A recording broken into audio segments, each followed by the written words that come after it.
Julian نے مجھے بتایا کہ سیوانا کے بزرگوں نے اپنے اہداف کو حاصل کرنے اور اپنی زندگی کا مقصد پورا کرنے کے لیے 5 مراحل پر مشتمل ایک طریقہ کار بنایا تھا۔ یہ طریقہ بہت آسان اور عملی قسم کا تھا۔ اس کا پہلا مرحلہ یہ ہے کہ اپنے متوقع نتیجے کا اپنے ذہن میں ایک خاکہ تیار کیا جائے، یعنی اگر آپ اپنا وزن کم کرنا چاہتے ہیں تو ہر صبح اٹھ کر خود کو ایک اسمارٹ شخص کے طور پر دیکھا جائے۔ آپ کا یہ ذہنی تصور جتنا زیادہ واضح ہوگا، آپ کے نتائج بھی اتنے ہی اچھے ہوں گے۔ اس نے بتایا کہ ہمارا دماغ ایک پاور ہاؤس ہے اور ہم اپنی خواہشات کی تصور سازی کر کے انہیں بآسانی حقیقت کا روپ دے سکتے ہیں۔ دوسرا مرحلہ اپنی ذات پر مثبت قسم کا پریشر ڈالنا ہے۔ لوگ اپنے متعین کردہ اہداف کو کیوں حاصل نہیں کر پاتے؟ اس کی ایک بنیادی وجہ یہ ہے کہ ان کا اپنی پرانی زندگی کی جانب لوٹ جانا بہت آسان ہوتا ہے۔ پریشر ہمیشہ کوئی منفی یا بری چیز ہی نہیں ہوتا، بلکہ بعض اوقات یہ ہمیں بڑے بڑے کام سر انجام دینے میں بھی مدد دیتا ہے۔ میں اپنی ذات میں اس مثبت پریشر کو کس طرح پیدا کر سکتا ہوں؟ میں نے پوچھا۔ ایسا کرنے کے بہت سے طریقے ہیں۔ اس کا ایک طریقہ تو یہ ہے کہ لوگوں کو بتایا جائے کہ آپ کیا کرنا چاہتے ہیں۔ مثلاً کوئی ناول لکھنا ہے، اپنا وزن کم کرنا ہے، وغیرہ وغیرہ۔ جب تم ایک بار اپنا ہدف دوسروں سے شیئر کر لو گے تو خود بخود تمہاری ذات پر اس کا پریشر بن جائے گا اور تم اس کی تکمیل کے لیے کام کرو گے، کیونکہ کوئی بھی نہیں چاہتا کہ لوگ اسے ناکام انسان کے نام سے یاد کریں۔ سیوانا میں تو میرے اساتذہ اپنے ہم نواؤں سے بہت سی باتیں کرتے تھے، یعنی اگر وہ ایک ہفتہ روزہ نہ رکھ پائے یا مراقبے کے لیے صبح 4 بجے نہ اٹھ سکے تو وہ ہمالیہ کی گہرائی میں موجود آبشار کے نیچے اس وقت تک کھڑے رہیں گے کہ ان کے ہاتھ پاؤں شل نہ ہو جائیں۔ تم نے 5 مراحل بتائے تھے، باقی 3 کون سے ہیں؟ میں نے بے صبری سے پوچھا۔ ہاں جان، پہلا یہ کہ ایک واضح مقصد ہونا، دوسرا اپنی ذات پر پریشر ڈالنا، تیسرا بہت آسان اور سادہ ہے، کبھی بھی کوئی ایسا ہدف سیٹ نہ کیا جائے جس کی تکمیل کی کوئی ٹائم لائن نہ ہو۔ ایک اچھے ہدف کی روح یہ ہوتی ہے کہ اس کی تکمیل کی کوئی ڈیڈ لائن بھی ہو۔ اور ہاں، کاغذ پر تحریر کیے بنا کوئی بھی ہدف مکمل نہیں ہوتا، بلکہ یہ ہدف کہلانے کے لائق ہی نہیں ہوتا۔ بازار سے ایک نوٹ پیڈ خریدو اور اسے خوابوں کی کتاب کا نام دو۔ کیا میں خود کو پہلے سے نہیں جانتا ہوں؟ بہت سے لوگ خود کو نہیں جانتے۔ انہوں نے کبھی اپنی خوبیوں، خامیوں، امیدوں اور خوابوں کو جاننے کی کوشش نہیں کی۔ چینی کہاوت میں اس تصور کو یوں بیان کیا گیا ہے: دنیا میں 3 آئینے ہوتے ہیں، ایک وہ جس سے تم خود کو دیکھتے ہو، ایک وہ جس سے دنیا تمہیں دیکھتی ہے، اور ایک وہ جو حقیقت کو منعکس کرتا ہے۔ اپنے آپ کو جانو جان، اپنی حقیقت کو جانو۔ یوگی نے تھوڑا توقف کیا اور پھر کہنا شروع کیا، اپنی ڈریم بک کو مختلف سیکشنز میں تقسیم کرو۔ مثلاً اس کتاب میں تمہاری ذاتی زندگی، فٹنس اور پیشہ ورانہ زندگی سے متعلق سیکشنز ہو سکتے ہیں۔ ارے واہ، یہ تو بڑے مزے کا کام لگتا ہے۔ میں نے کبھی ایسا تخلیقی کام اپنی ذات کے لیے نہیں کیا۔ میں اب اس کا بھی آغاز کروں گا، میں نے کہا۔ ٹھیک ہے، اپنی ڈریم بک کی سجاوٹ کے لیے تم ان چیزوں کی تصویریں بھی لگا سکتے ہو جنہیں تم حاصل کرنا چاہتے ہو۔ اور ان لوگوں کی تصویریں بھی استعمال کر سکتے ہو جنہوں نے اپنے اندر وہ خوبیاں، مہارتیں اور ٹیلنٹ پیدا کیے ہیں کہ جن سے انہیں کامیابی حاصل ہوئی۔ پھر اس کتاب کو روزانہ چند منٹوں کے لیے دیکھو، اسے اپنا دوست بنا لو اور نتائج تمہیں حیران کر دیں گے۔ جولین، یہ تو واقعی کوئی انقلابی فارمولہ لگتا ہے۔ میری بیوی اس کتاب کو میری تصویروں سے بھر دے گی، لیکن اس میں میری توند نہیں ہوگی۔ یہ اتنی بھی بڑی نہیں ہے، جولین نے حوصلہ دیتے ہوئے کہا۔ پھر وہ مجھے ہمیشہ مسٹر ڈونٹ کیوں کہتی ہیں؟ میں نے ہنستے ہوئے کہا، اور جولین بھی ہنسنے لگ گیا اور ہم ہنستے ہنستے لوٹ پوٹ ہو گئے۔ میرے خیال میں اگر ہم خود پر نہیں ہنس سکتے تو پھر کس پر ہنسنا چاہیے؟ میں نے ہنوز مسکراتے ہوئے کہا۔ بالکل صحیح کہا میرے دوست، اپنی پرانی زندگی میں کبھی کبھار ہی ہنستا تھا اور زندگی کو بہت سنجیدہ لیتا تھا۔ آؤ اب اپنے ان 5 مراحل پر نظر ڈالتے ہیں۔ اپنے ہدف کا تعین کر لینا، اس کی واضح تصویر بنا لینا، اپنی ذات میں پریشر بھی پیدا کر لینے کے بعد اگلا مرحلہ وہ ہے جسے یوگی رامن جادوئی اصول نمبر 21 کہتا ہے۔ اس دنیا کے عقلمند لوگ یہ کہتے ہیں کہ کسی نئے رویے کو اپنی عادت بنانے کے لیے ضروری ہے کہ اسے کم از کم 21 دن کے لیے مسلسل کیا جائے۔ لیکن 21 دن ہی اتنے اہم کیوں ہیں؟ سیوانا کے بزرگ اپنی کسی نئی عادت کو پختہ کرنے کے لیے اسے 21 دن تک کرتے تھے۔ ان کا کہنا تھا کہ ایک بار جو بری عادت بن جائے پھر اس سے چھٹکارا حاصل کرنا بہت مشکل ہے۔ رامن نے کہا۔ لیکن تم مجھے کہہ رہے ہو کہ اپنی زندگی کو بدلو، ساتھ ہی یہ بھی کہہ رہے ہو کہ عادت کبھی نہیں بدلتی، تو پھر یہ کیسے ہوگا؟ میں نے کہا کہ بری عادت نہیں بدلتی، یہ نہیں کہا کہ منفی عادت کو نہیں بدلا جا سکتا۔ اوہ جولین، تم ہمیشہ ہی سے لفظوں کے بازیگر رہے ہو۔ میں تمہاری بات سمجھ رہا ہوں، میں نے کہا۔ کسی نئی عادت کو اپنانے کا ایک بہترین طریقہ یہ ہے کہ اس کو اتنا زیادہ وقت فراہم کیا جائے کہ پرانی عادت کسی بن بلائے مہمان کی طرح دروازے سے ہی واپس لوٹ جائے۔ اور اس نئی عادت کو نیا ذہنی راستہ بنانے کے لیے عموماً 21 دن درکار ہوتے ہیں۔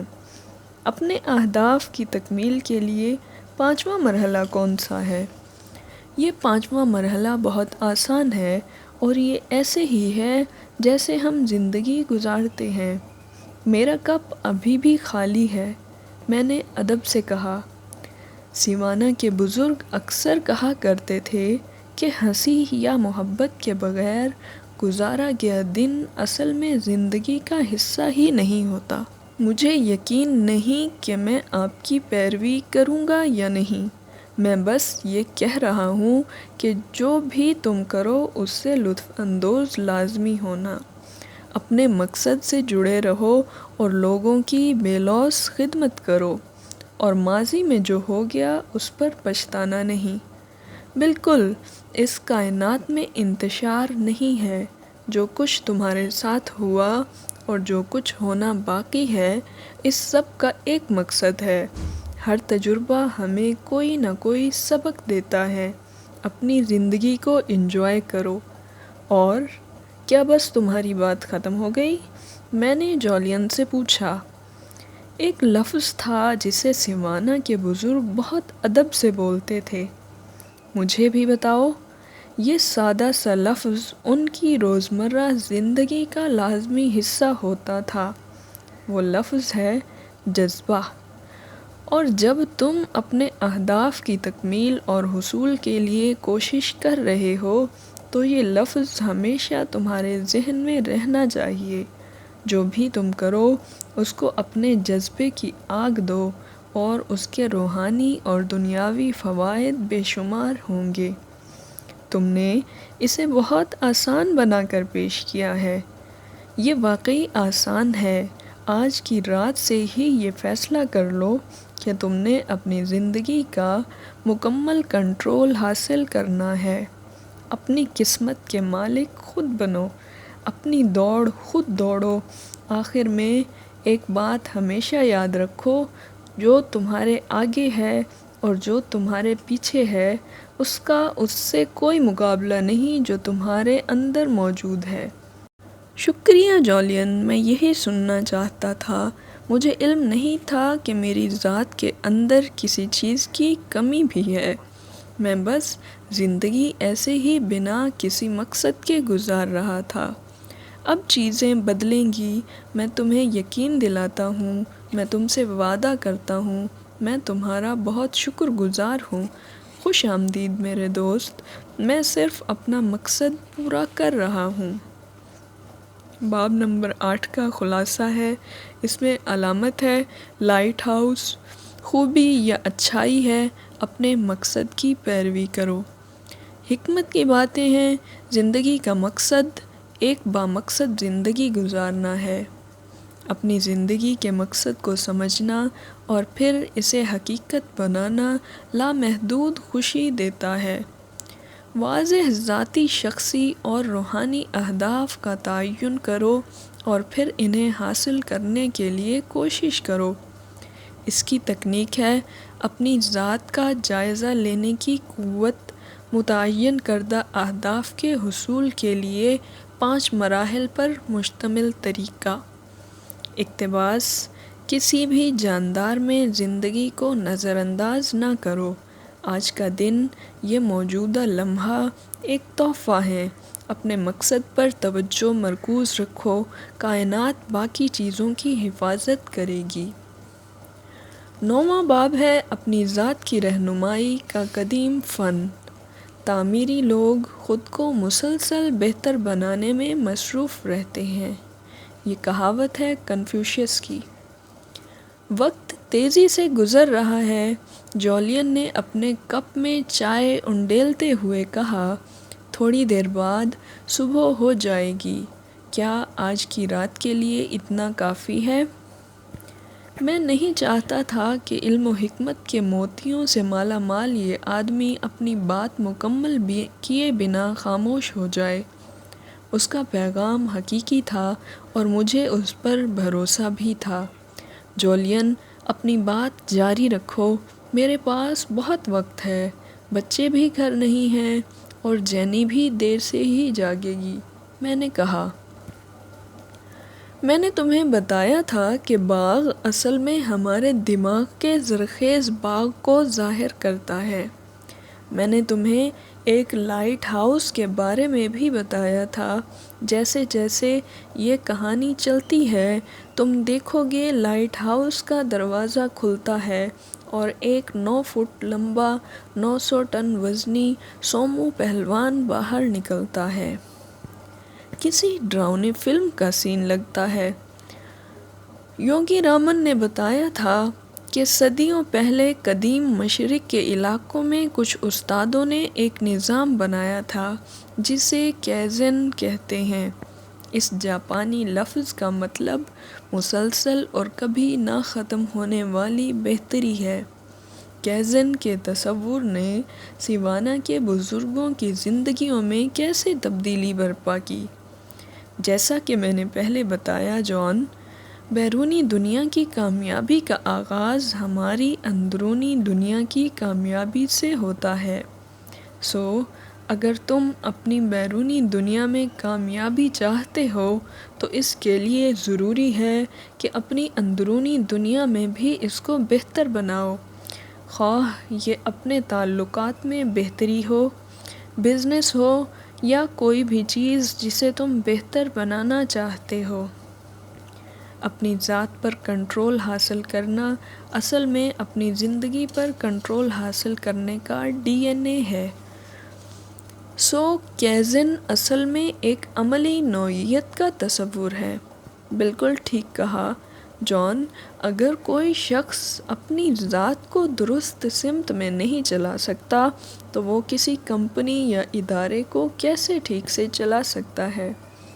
تم اپنی دیکھ بھال نہیں کر سکتے تو اپنی فیملی کی کیسے کر سکتے ہو؟ اگر تم اچھا محسوس نہیں کر سکتے تو کسی کے ساتھ اچھا کیسے کر سکتے ہو؟ تمہیں میری بات سمجھ آ رہی ہے نا؟ جیسے جیسے میں نے مثبت رویوں سے مثبت عادتوں کو اپنی زندگی میں آتے ہوئے محسوس کرنا شروع کیا تو میں پرجوش ہوتا گیا، لیکن میں نے محسوس کیا کہ جولین روزمرہ ورزش کے بجائے کچھ زیادہ بامعنی بات کر رہا ہے۔ اس نے ہمالیہ کے پہاڑوں میں جو کچھ سیکھا تھا وہ اس سے بھی کہیں زیادہ بامعنی تھا۔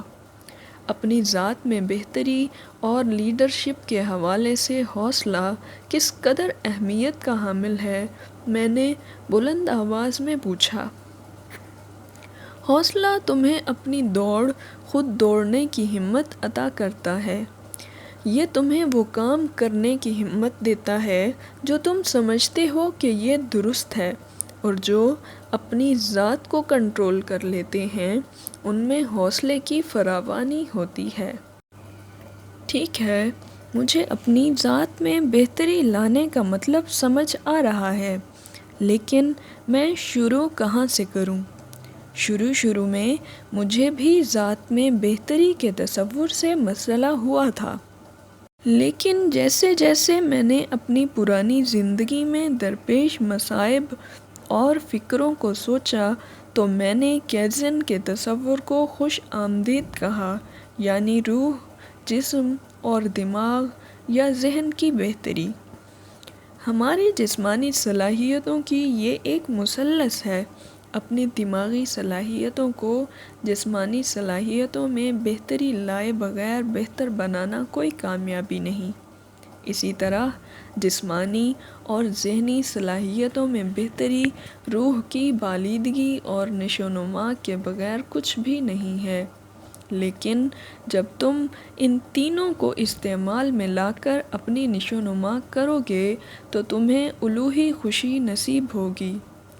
سیوانا کے بزرگوں نے مجھ سے زندگی گزارنے کے متعلق ایک اور اصول بھی شیئر کیا تھا جس کے بارے میں اکثر سوچتا ہوں۔ میرے خیال میں یہ تمہارے لیے بھی بہت اہم ہوگا۔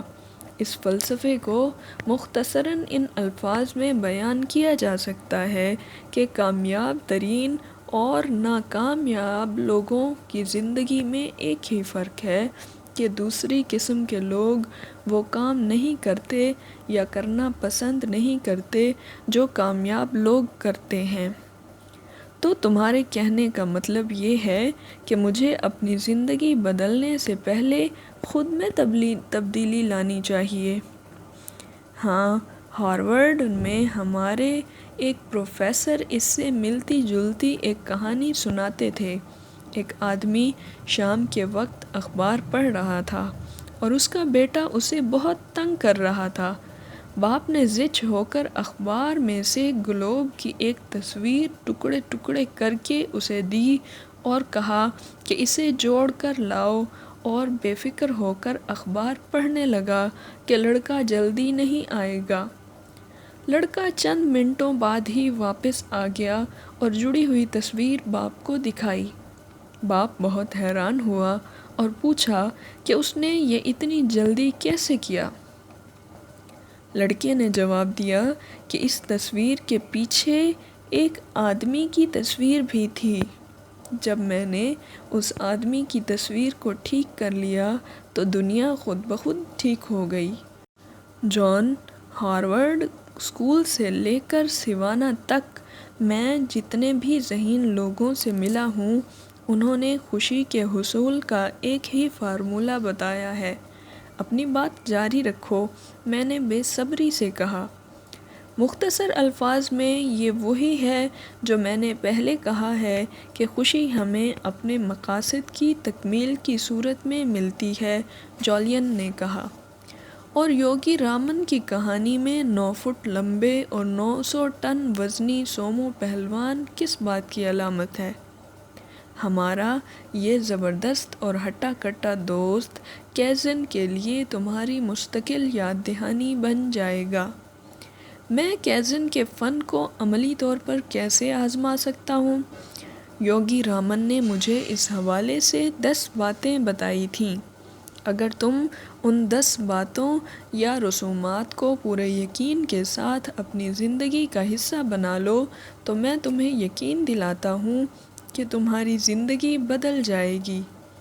30 دن میں زندگی بدل دینے والے نتائج، یہ واقعی حیران کن ہے۔ ہاں، 30 دن کے لیے تمہیں روزانہ 1 گھنٹہ نکالنا ہوگا۔ اب مجھے یہ مت کہنا کہ تمہارے پاس وقت نہیں ہے۔ ہاں، وقت تو میرے پاس ویسے نہیں ہے جولین، میرے پاس روزانہ 10 منٹ اپنے لیے نہیں ہوتے، چہ جائے کہ 1 گھنٹہ روزانہ نکالوں۔ میں نے تمہیں روح، جسم اور ذہن کی مثلث کی مثال دی تھی، یہ بالکل ویسا ہے۔ سوچو کہ تم ایک بیش قیمت ریسنگ کار ہو، لیکن یہ ریسنگ کار اسی صورت میں مفید ہے جب اس کے تمام حصے بالکل ٹھیک کام کر رہے ہوں۔ متفق؟ تو کیا اس کئی ملین ڈالر کی مشین کو بنا کسی دیکھ بھال کے چلانا درست عمل ہوگا؟ بالکل نہیں۔ تو تم روزانہ اس مشین کی دیکھ بھال کے لیے کچھ وقت علیحدہ کیوں نہیں کرتے؟ اپنی ذات کی بہتری اور اس کے نشو و نما کے لیے وقت نکالنا ہی سب سے بہترین عمل ہے۔ 1 گھنٹہ روزانہ 30 دن کے لیے، کیا یہ کافی ہوگا؟ یہ ایک جادوئی فارمولہ ہے جسے میں کئی سالوں سے تلاش کر رہا تھا۔ اگر میری سابقہ زندگی میں مجھے اس کے لیے ایک بھاری رقم بھی دینا پڑتی تو میں ضرور ادا کرتا۔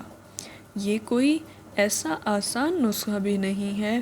جب تک تم اسے کرتے رہتے ہو تب تک تو ٹھیک ہے۔ کیا مطلب؟ مطلب یہ کہ اسے 30 دن کے لیے کرنا ہے اور آپ کے افعال بھی درست ہونے چاہئیں۔ اس رات میں نے جولین سے خوشگوار زندگی کی 10 رسومات یا اصول سیکھے۔ ان میں سے کچھ تو ایسے تھے جن کے لیے مجھے بہت محنت کرنا پڑنا تھی اور کچھ بہت آسان تھے۔ سب سے پہلی رسم تنہائی کی رسم ہے۔ یہ آپ کے سکون کا دورانیہ ہے۔ یہ سکون کا دورانیہ کیا چیز ہے جولین؟ یہ دن کا ایک ایسا ٹائم ہے جب آپ کم از کم 15 اور زیادہ سے زیادہ 50 منٹ کے لیے خاموشی سے بیٹھتے اور اپنی ذات کے متعلق گہرائی سے جانتے ہیں۔ اور ہمیں یہ سکون کا دورانیہ کہاں مل سکتا ہے؟ نظریاتی طور پر آپ کے بیڈ روم سے دفتر تک کہیں بھی میسر آ سکتا ہے، لیکن جگہ ایسی ہونی چاہیے جہاں آپ کو وہ وقت مکمل طور پر پرسکون ملے۔ کیا خاموشی کا بھی اس سے کوئی تعلق ہے؟ ہاں، خاموشی اور سکون ہمیں فطرت کے قریب کرتے ہیں، اور یہ ہماری دوسری رسم کا دروازہ بھی کھولتی ہے جسے ہم جسمانی خصوصیات کی رسم کہتے ہیں۔ واہ، یہ حیران کن ہے۔ یہ جسمانی خصوصیات کی رسم کیا ہے؟ یہ اپنے جسم کی دیکھ بھال کرنا ہے، اسے بہترین حالت میں لانا اور اس کے نشو و نما کے لیے وقت نکالنا جسمانی خصوصیات کی رسم کہلاتا ہے۔ جیسے جیسے ہم اپنے اجسام کی تربیت کرتے ہیں، ویسے ہی ہمیں اپنے اذہان کی بھی تربیت کرنی ہوتی ہے۔ سیوانا کے بزرگ اپنے اجسام کی حفاظت کے لیے کچھ اور بھی کرتے ہیں۔ یوگی رامن اور اس کے بہن بھائی چہل قدمی کو بہت اہمیت دیتے تھے، خواہ یہ میدان میں ہو یا پہاڑوں کی بلندیوں پر۔ کیا ان کی جھونپڑیوں میں نارڈک ٹریک مشینیں ہیں؟ نہیں، وہ یوگا کرتے ہیں اور کبھی کبھار ایک ہاتھ یا دونوں ہاتھوں پر ڈنٹر بھی پیلتے ہیں۔ تیسری رسم کے بارے میں بھی کچھ بتاؤ، مجھے اب بے چینی ہو رہی ہے، میری دلچسپی میرے چہرے سے جھلک رہی تھی۔ تیسری رسم یا عادت کو متوازن غذا کی عادت کہا جا سکتا ہے۔ بطور وکیل، میری زندگی میں میری بے اطمینانی کا ایک ذریعہ میری خوراک بھی تھی۔ واقعی؟ ہاں، خراب جسمانی اور ذہنی صحت کی ایک وجہ متوازن غذا کی کمی ہے۔ سیوانا کے بزرگ اپنی بہترین صحت کے لیے لائیو فوڈز کھاتے تھے۔ اب یہ لائیو فوڈز کا کیا ماجرا ہے جولین؟ اس کا مطلب ہے کہ وہ کھانے جو سورج کی روشنی کی مدد سے زمین میں اگتے ہیں، یعنی سبزیاں اور دالیں۔ سیوانا کے بزرگ انہی کھانوں کی وجہ سے 100 سال سے بھی زیادہ عمر تک زندہ رہتے ہیں۔ تم متوازن غذا کھانا شروع کرو جس میں سبزیاں اور دالیں ہوں، اس سے تمہاری جسمانی، ذہنی اور جذباتی زندگی میں بہت مثبت فرق آئے گا۔ جولین نے سانس لی اور پھر کہنا شروع کیا، چوتھی رسم یا عادت فراواں یا بیش بہا علم کی رسم ہے۔ مطلب کہ علم طاقت ہے؟ جان، یہ اس سے بھی بڑی بات ہے۔ طاقت کے لیے ضروری ہے کہ اس کا عملی مظاہرہ بھی کیا جائے۔ اس رسم کا مطلب یہ ہے کہ ہم زندگی کے طالب علم بن جائیں۔ یوگی رامن اور دوسرے بزرگ اس کے لیے کام کیا کرتے تھے۔ وہ اس کے لیے مختلف چھوٹے چھوٹے کام کرتے تھے۔ کچھ تو بہت آسان ہیں جنہیں تم بھی کر سکتے ہو۔ یہ زیادہ وقت تو نہیں لے گی؟ یہ تکنیک زندگی کو بہتر بنانے کے لیے ہے، سو پیسوں کے مطلب کنجوس ہو کر نہ سوچو۔ تو اس کے لیے میں کیا کر سکتا ہوں؟ مطالعے کی عادت ڈالو اور روزانہ کم از کم آدھے گھنٹے کے لیے کچھ نہ کچھ پڑھا کرو۔ کون سی کتب پڑھنے کے لیے بہترین ہیں؟ مہاتما گاندھی کی سوانح عمری، سچائی کے ساتھ میرے تجربات، اور سوچو اور امیر ہو جاؤ، تھنک اینڈ گرو رچ۔ یہ بہترین کتابیں ہیں جنہیں وقت نکال کر پڑھنا چاہیے۔ اور ہرمن ہیسے کا ناول سدھارتھ بھی ایک قابل قدر کتاب ہے۔ اور خوشگوار زندگی کی 5ویں رسم کیا ہے؟ اسے ہم پرسنل ریفلیکشن کہہ سکتے ہیں۔ سیوانا کے بزرگ اپنا وقت مراقبے میں بھی گزارتے تھے۔ کافی گہری بات لگتی ہے۔ اصل میں یہ ایک عملی تصور ہے۔ ہم سب کے اندر بہت سا ٹیلنٹ چھپا ہے، اور اس سب کو جاننا اور سمجھنا نہایت ضروری ہے۔ تو کیا ہم سب اپنے آپ کو سوچتے اور سمجھتے نہیں؟ کیا یہ کافی نہیں ہے؟ ہم بس اتنا سوچتے ہیں کہ زندہ رہ سکیں۔ ہم جو سوچتے ہیں اسے لکھنا بھی چاہیے۔ اس سے ہم اپنی غلطیوں کو سدھار سکتے ہیں۔ کیا یہ مشکل کام نہیں؟ مجھے تو 5 منٹ پہلے کی بات یاد نہیں رہتی۔ اگر ہم اس عادت کو مستقل طور پر اپنا لیں تو یہ بہت ہی آسان کام ہے۔ جان، اس پر سوچنے اور سمجھنے کا کام واقعی بہت زیادہ ہے، لیکن میں کوشش کروں گا۔ خوشگوار زندگی کی 6ٹھی رسم یعنی صبح جلدی اٹھنے کے بارے میں کیا خیال ہے؟ اوہ، میرے خیال میں جو میں سوچ رہا تھا وہ بات اب آ رہی ہے۔ سیوانا کے اس دور دراز علاقے میں جو سب سے بہترین بات میں نے سیکھی اور صبح سورج کے ساتھ بیدار ہونے اور اپنے دن کا آغاز کرنا ہے۔ لیکن اگر میں ذرا جلدی اٹھ جاؤں تو میں بہت تھکن محسوس کرتا ہوں، میں نے کہا۔ ہاں، میں مانتا ہوں کہ اول یہ بہت دشوار لگتا ہے اور تھکن بھی محسوس ہوتی ہے، لیکن چند ہی دنوں میں اس کی عادت ہو جاتی ہے۔ ٹھیک ہے، میں جلدی اٹھنے کی عادت بھی ڈال لوں گا، لیکن یہ جلدی سے کیا مراد ہے؟ یہ بھی بہت اچھا سوال کیا تم نے۔ یوگی رامن نے کہا تھا، ہر چیز میں اعتدال پسندی رکھو، نہ بہت زیادہ نہ بہت کم۔ تو کیا سورج کے ساتھ جاگنا انتہا پسندی نہیں ہے؟ دراصل نہیں، سورج کی پہلی کرن کے ساتھ جاگنا ایک نعمت ہے، اور سیوانا کے بزرگ بھی اس بات پر یقین رکھتے تھے۔ ٹھیک ہے، میں اس عادت کو کیسے اپنا سکتا ہوں؟ پہلی بات یاد رکھو کہ نیند کی مقدار نہیں، اس کا معیار اہمیت رکھتا ہے۔ جلدی سونے کی کوشش کرو، اور یوگی رامن تو شام 8 بجے کے بعد کچھ نہیں کھاتا تھا۔ اس کا کہنا تھا کہ اس طرح اس کا نظام انہضام بھی خرابی سے بچ جاتا ہے اور نیند کا مزہ بھی بھرپور ملتا ہے۔ سونے سے پہلے مجھے خبریں سننے کی عادت ہے، میں اور جینی ایک ساتھ سنتے ہیں۔ یہ بھی اچھی عادت نہیں ہے۔ سونے سے پہلے کے 10 منٹ اور بیدار ہونے سے پہلے کے 10 منٹ تمہارے تحت الشعور پر بہت گہرا اثر ڈالتے ہیں۔ وہ اصول یاد ہے نا، 21 دن والا؟ کوئی کام لگاتار 21 دن تک کریں تو ہماری عادت بن جاتا ہے۔ اسی طرح کوشش کر کے 3 ہفتوں تک مسلسل ایک وقت پر سو اور جاگو، اور یہ تمہاری عادت بن جائے گا۔